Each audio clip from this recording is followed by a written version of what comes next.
आगे अगटे में जर जैतौ बचपन के प्यार गे हो जैतौ दास अबिरिया हमार गे तोरा में कैसे रहोगे। आगे अगटे में जर जैतौ बचपन के प्यार गे हो जैतौ दास अबिरिया हमार गे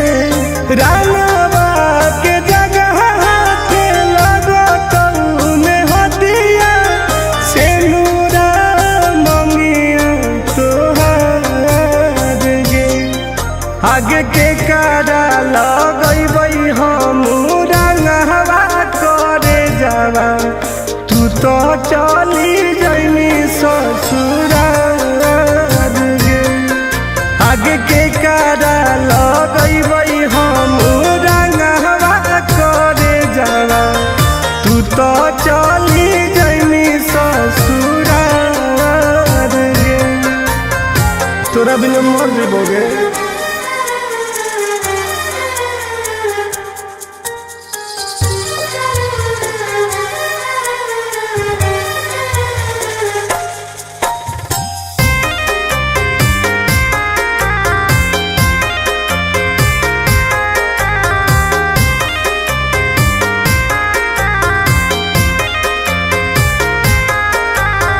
बनलौ दुश्मनवा फगुआ के दिनवा जीते जी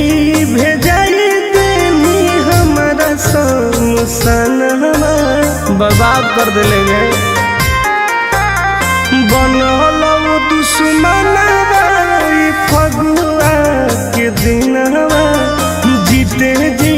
भेजाई देनी हमारा समसनवा गोरे लाल टुन टुनावा के मन नहीं कहनावा याद आइलौ पर परिवार गे आगे के कारा लगैबै हम रंगवा करे जावा तू तो चली जैनी ससुराल